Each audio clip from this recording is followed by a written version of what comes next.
پردہ نشین خواتین اسلام، السلام علیکم ورحمۃ اللہ وبرکاتہ۔ وعلیکم السلام ورحمۃ اللہ وبرکاتہ۔ دیکھیے، روز روز جو دھکا دینا پڑتا ہے نا آپ لوگوں کو، بہت غلط بات ہے۔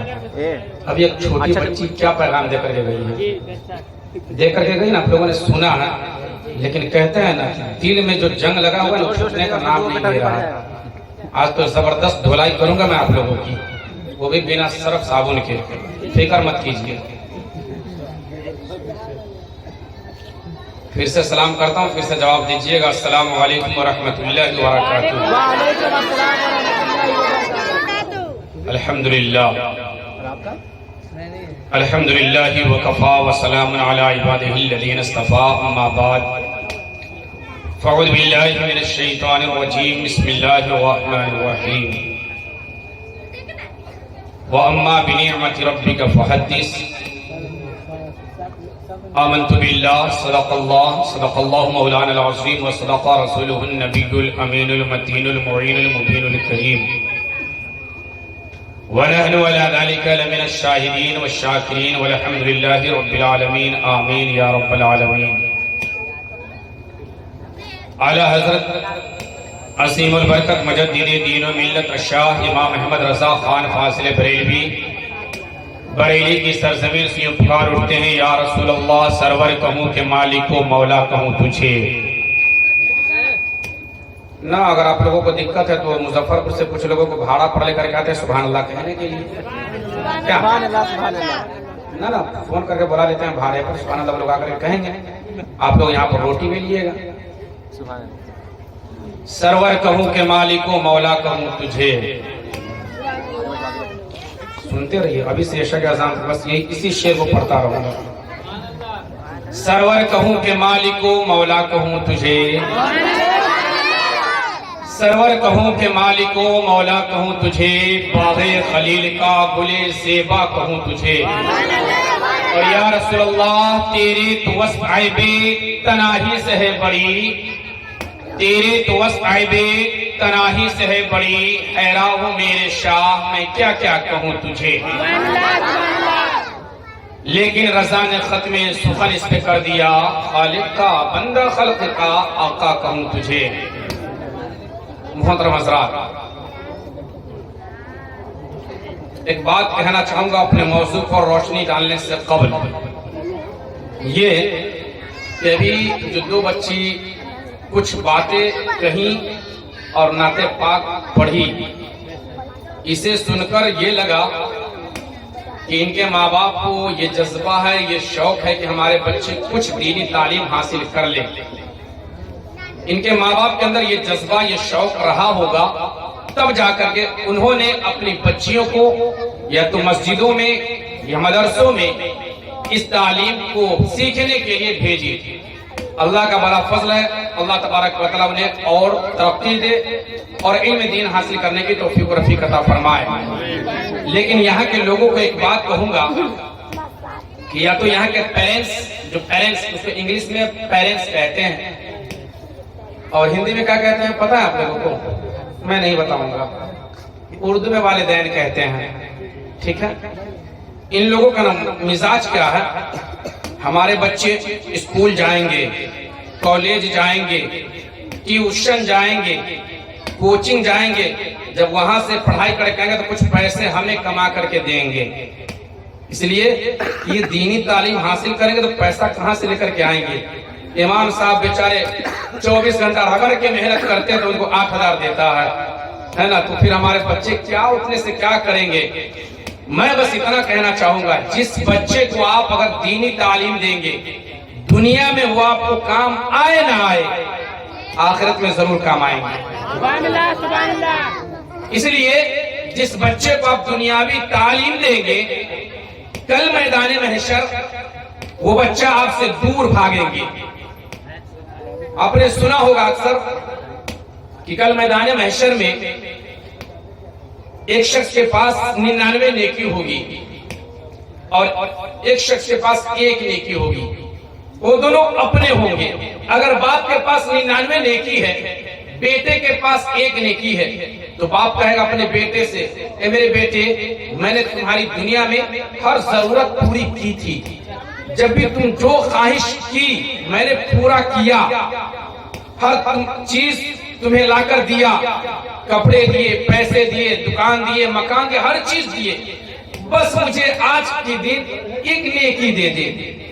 وہ بیٹا کہے گا بابا آپ اپنی فکر کرو، وہ دنیا تھا اسے بھول جائیے، یہ آخرت ہے، یہاں سب کو اپنی اپنی فکر ہے، آپ اپنی کرو میں اپنی کرتا ہوں۔ تو جس بیٹے کے لیے، جس اولاد کے لیے آپ نے اس دنیا میں اپنی زندگی کے اکثر حصوں کو، اکثر لمحے کو، اکثر وقت کو محنت و مزدوری میں گزار دیا، کیوں؟ ہمارے بچے کامیاب ہو جائے، لیکن وہی بچے کل میدان محشر میں آپ کو ٹھکراتے ہوئے نظر آئیں گے۔ کیا کرتے ہوئے نظر آئیں گے؟ ٹھکراتے ہوئے نظر آئیں گے۔ لیکن اگر کسی بچے کو آپ نے تعلیم دے دی، کون سی تعلیم؟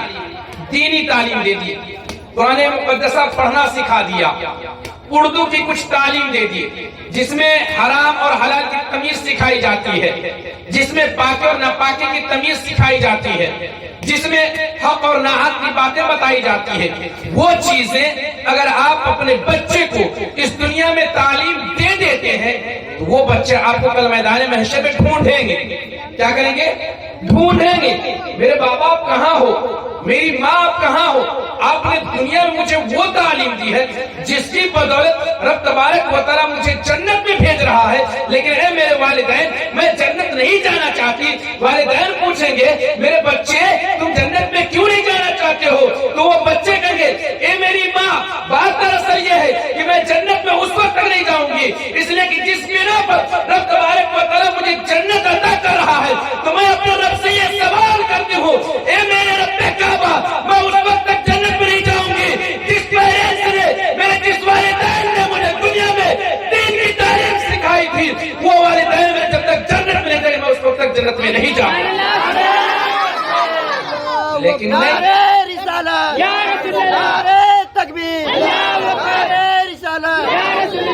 لیکن نہیں، ہمیں فکر ہے دنیا کی، لوٹ لیجئے، گھر بھر لیجئے۔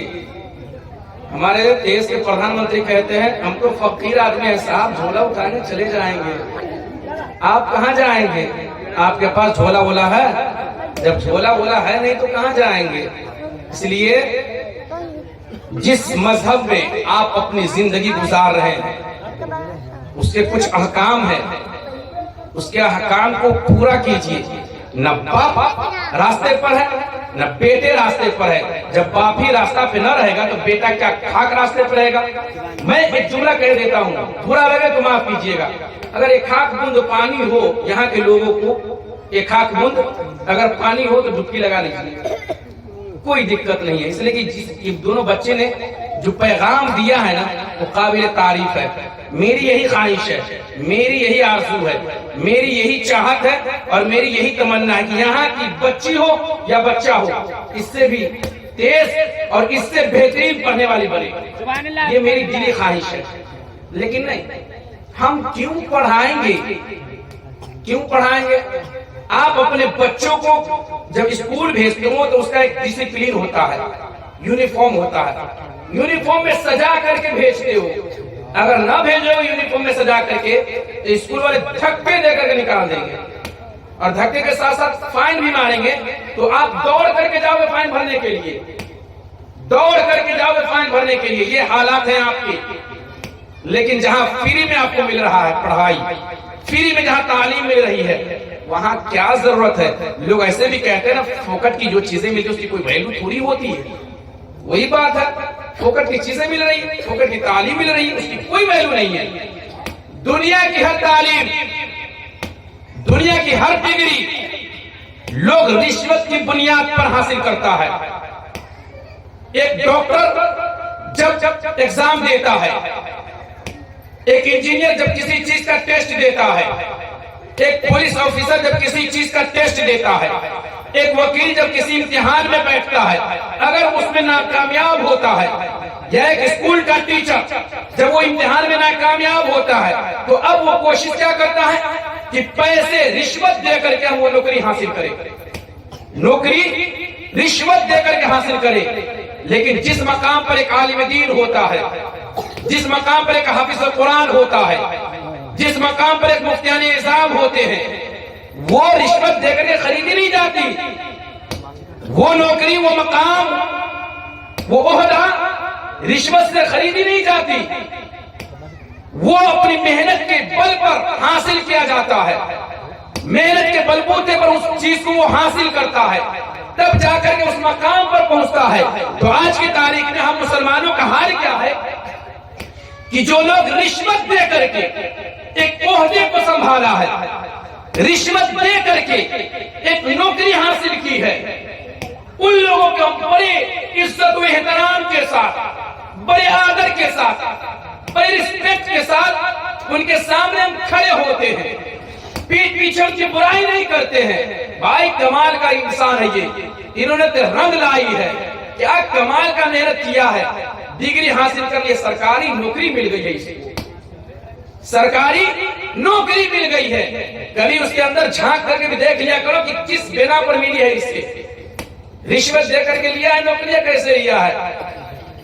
دنیا کا اکثر جو عہدے دار ہے 75% لوگ جس کی کوشش یہ ہوتی ہے کہ اگر ہم امتحان میں ناکامیاب ہو گئے ہیں تو رشوت دے کر کے امتحان میں کامیاب ہو جائیں۔ لیکن جو مدرسے کی تعلیم ہوتی ہے اس میں انسان اپنے محنت کے بل پر وہ عہدہ پاتا ہے، تب جا کر کے اسے وہ مقام ملتا ہے، تب وہ جا کر کے مسجد کا یا تو امام بنتا ہے یا تو پھر مدرسے کا وہ مدرس بنتا ہے۔ لیکن اس کی کوئی ویلیو نہیں ہے آپ کی نظر میں، لیکن ہاں دنیا میں اس کی کوئی ویلیو آپ کی نظر میں نہیں ہے۔ آج دنیا آپ کے لیے ہے، آپ کو جتنے موج کرنے کر لیجئے، دنیا میں آپ کو جتنے گلچھرے اڑانے اڑا لیجئے، دنیا میں جتنے آپ کو اپنی طاقت کا بل دکھانا ہے دکھا لیجئے، یہ دنیا آپ کے لیے ہے۔ اس دنیا کو آپ نے اپنا خدا سمجھ بیٹھا ہے۔ وجہ یہ ہے کہ آپ تباہ و بربادی کی دلدل میں پھنستے جا رہے ہیں، لیکن ایک وقت آئے گا، ایک مقام آئے گا جہاں پر یہ جو عالم دین ہوں گے، جہاں پر حافظ قرآن ہوں گے، جہاں قاری قرآن ہوں گے، وہ آگے آگے ہوں گے اور آپ پیچھے پیچھے ہوں گے۔ آج ایک عالم دین آپ کے سامنے بھیک مانگتا نظر آتا ہے، ایک حافظ قرآن آپ کے سامنے ہاتھ پھیلاتا ہوا نظر آتا ہے۔ آپ نے ایسا مقام بنا دیا ہے، آپ نے ایسا اصول بنا دیا ہے، آپ نے ایسا طریقہ بنا دیا ہے، لیکن ایک مقام ایسا آئے گا جسے میدان محشر کہتے ہیں۔ رب تبارک و تعالیٰ قرآن مقدس میں ارشاد فرماتا ہے، یوم ندعو کل اناس بامامہم۔ جب رب تبارک و تعالیٰ اماموں سے، جو مسجد کے امام ہے، اماموں سے جب میدان محشر میں پوچھے گا، اے میرے بندے جا تجھے جنت میں ڈالا جا رہا ہے، فرشتوں کو حکم دیں گے، اے میرے فرشتوں میرے اس بندے کو جو امام اسے جنت میں بھیج دو۔ اب مقتدی پیچھے پیچھے پیچھے پیچھے آئیں گے، امام صاحب ہم آپ کے پیچھے پیچھے نماز پڑھ رہے تھے، ہم کو بھی ساتھ لے چلیے کیجئے گا، سینے میں شرابور ہے، بڑی دقتیں ہو رہی ہے، مجھے بھی اپنے ساتھ جنت میں لے چلیے۔ تو اس دنیا میں رہ کر کے آپ اماموں کے ساتھ جیسا برتاؤ کیے ہوں گے، وہ امام کل میدان محشر میں آپ کے ساتھ ٹھیک اس کا الٹا کرے گا۔ رب تبارک و تعالیٰ سے کہے گا، اے مولا یہ کو دیکھ رہے ہو، یہ بندہ پیٹ پیچھے میری بہت برائی کرتا تھا، مجھے گالیاں دیتا تھا، لوگوں کے بیچ میں غلط فہمیاں پیدا کرتا تھا، لوگوں کو بھڑکاتا تھا، اور اس کی کوشش یہ ہوتی تھی کہ کوئی نہ کوئی الزام لگا کر کے اسے مسجدوں سے نکال دیا جاتا تھا۔ اس وقت رب تبارک و تعالیٰ سے امام کہے گا، بارے یہ بات صحیح کہ میرے پیچھے نماز پڑھتا تھا، لیکن یہ اس لائق نہیں کہ یہ جنت میں جا سکے میرے ساتھ، سبحان اللہ سبحان اللہ، یہ اس لائق نہیں کہ میرے ساتھ یہ جنت میں جائے۔ اس وقت آپ کو کیسا لگے گا، کیسا محسوس کریں گے آپ؟ تو دنیا کی جو مصیبتیں ہیں نا اسے جھیل لیجئے، وہ اچھا ہے۔ دنیا کی مصیبتیں اچھا ہے، آخرت کی مصیبتیں اچھی نہیں ہیں. بہت کڑوی کڑوی چیزیں وہاں آپ کو دیکھنے کو ملے گی. گھٹن سا محسوس ہوگا، تانبے کی زمین ہوگی، سورج سوا نیزے پر ہوگا. آج سورج ہم سے کوسوں دور ہے تو اس کی گرمی ہمیں برداشت نہیں ہوتی گرمی کے موسم میں. لیکن ذرا سوچے جو سورج سوا نیزے پر ہوگا، ہمارے سروں کے کچھ اوپر ہوگا، جب اس کی روشنی، اس کی گرمی ہم انسانوں تک پہنچے گی تو یہ جو دماغ جس کو کہتے ہیں نا سر کے اندر بھیجا ہے، جیسے پانی میں کوئی چیز رکھتے ہیں تو جیسے ابال مارتا ہے، ویسے آپ کا بھیجا ابال مارے گا کل میدان محشر میں. تو وقت ہے جب کوئی سکھانے والا نہیں ہوتا ہے تو ایک الگ کی بات ہوتی ہے. جب سکھانے والا جب کوئی بات سکھائے نا تو سمجھ میں آنی چاہیے، کوشش کیجئے اس پر عمل کرنے کی. میں ایک بات بتانا چاہتا ہوں، رب تبارک و تعالیٰ قرآن مقدس میں ارشاد فرماتا ہے وَمَا خَلَقْتُ الْجِنَّ وَالْإِنسَ إِلَّا لِيَعْبُدُونِ، کہ میں نے جن و انس کو صرف اپنی عبادت کے لیے پیدا فرمایا. اب ذرا غور کریں کہ رب اپنی عبادت کے لیے پیدا فرمایا ہے اور ہم یہاں کیا کر رہے ہیں؟ پتا ہے آپ لوگوں کو کیا کر رہے ہیں؟ پتا ہے نا کہ نہیں؟ پتا ہے کہ ہم کر کیا رہے ہیں. رب اپنی عبادت کے لیے پیدا فرمایا ہے اور ہم یہاں عبادت چھوڑ کر سب کچھ کر رہے ہیں. جیسے ایک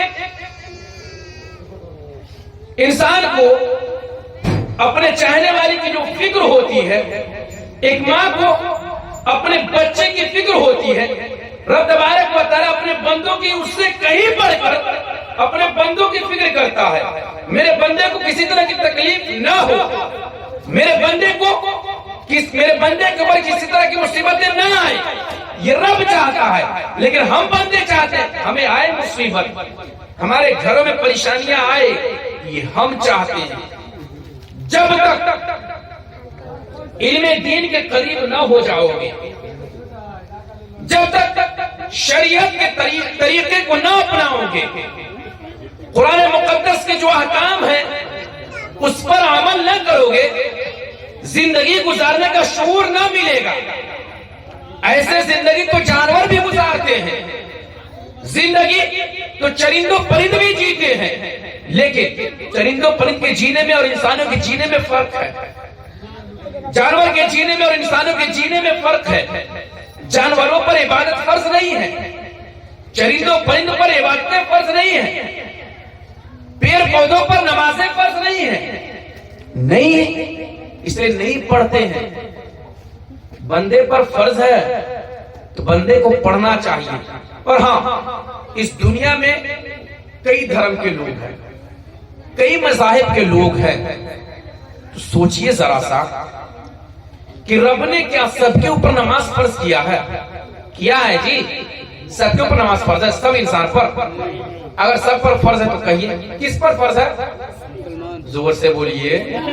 مسلمان پر. آپ لوگ مسلمان ہیں؟ کتنے لوگ مسلمان ہیں؟ ذرا ہاتھ اٹھائیے تو دیکھیں. آدھے لوگ مسلمان ہیں. واہ، کمال کی بات ہے. یہ ہمارا قرار ہے صاحب، یہاں آدھے لوگ مسلمان ہیں. کمال کی بات ہے. کیوں؟ اگر مسلمان پر فرض ہے نماز تو آپ مسلمان ہیں، کہتے ہیں کہ ہم مسلمان ہیں، اور مسلمانوں پر نماز فرض ہے تو مسلمان ہی نا مسجد کو آباد کرے گا. کون کرے گا؟ بغل والا بھائی یہ پڑوسی کا آ کر کے مسجد کو آباد کرے گا؟ نہیں کرے گا. مسلمانوں کے اوپر نماز فرض ہے تو مسلمان ہی نماز پڑھے گا، اور اس کو پڑھنا چاہیے.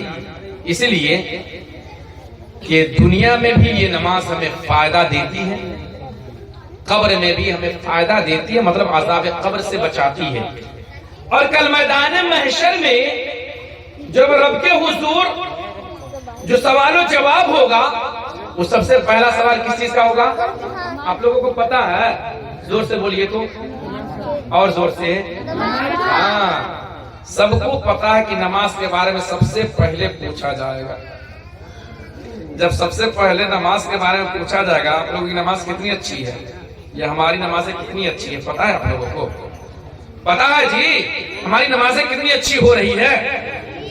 یہ صرف مرد لوگوں کو نہیں کہہ رہا ہوں، جو یہاں کی چاچی بوبو دادی خالہ نانا ہے نا، وہ سب کو کہہ رہا ہوں، وہ بھی کان کھول کر کے سنیں۔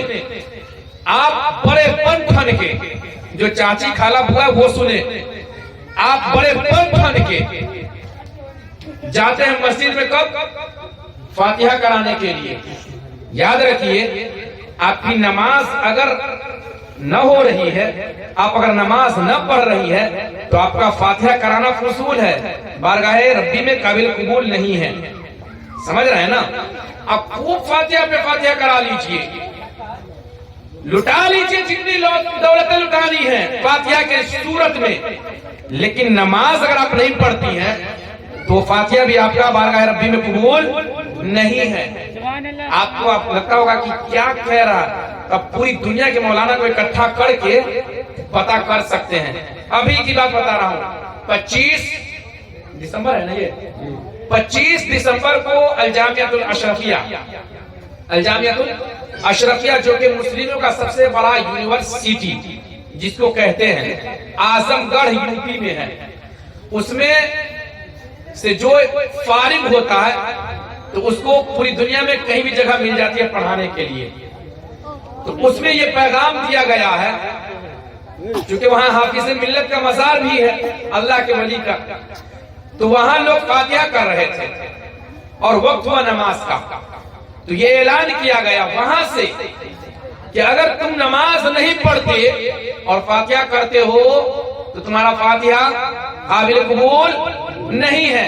ہاں اگر آپ نماز پڑھتے ہیں اس کے بعد کوئی منتیں مانگتے ہیں، کوئی دعائیں کرنا چاہتے ہیں فاتحہ کی شکل میں، تو فاتحہ کریں گے بارگاہ ربی میں قبول بھی ہوگا، اور جو دعا کے لیے اور جس نیت کے لیے اپنے فاتحہ کا انعقاد کرے وہ بھی قابل قبول ہوگا۔ لیکن پہلے نماز، یہ بعد کی چیزیں، فاتحہ بعد کی چیزیں ہیں، پہلے نماز۔ کہا گیا ہے بچہ جب 7 سال کا ہو جائے تو اسے نماز کا حکم دو۔ کیا دو؟ نماز کا حکم دو۔ اور جب بچہ 12 سال کا ہو جائے، 10 سال کا ہو جائے تو اسے مار کر، کیسے؟ مار کر مسجد بھیجو۔ آج ہم کیا کرتے ہیں، میرے بچے ہاتھ میں ڈولا پٹولا لے لو، چلے جاؤ بازار، آؤ کچھ گھوم پھر کے۔ مسجد میں جانے سے کیا ہوتا ہے؟ خالی ہاتھ جاؤ گے، خالی ہاتھ آؤ گے، یہ ہمارا رواج بن چکا ہے۔ تو چاہے وہ خالہ بابو ہو یا ماما چاچا ہو، جو کوئی بھی ہو، ان کو یہ چاہیے کہ وہ خود بھی نماز پڑھے، ماما چاچا، اور مامی چاچی کو کہے کہ تم بھی نماز پڑھو، اس لیے کہ نماز پڑھنے سے گھر میں خیر و برکت ہوتی ہے۔ سمجھ میں آ رہی ہے نا بات ہندی میں؟ تب ٹھیک ہے۔ تو دیکھتے ہیں کیا سے نئے نمازی پہ وہ بڑھتے ہیں، ہے نا؟ ہمارے سلمان بھائی کو تو چھوڑ دیجئے، ان کا پیٹ اتنا بھاری ہے کہ وہ رکوع کرنا نہیں بنتا ہے۔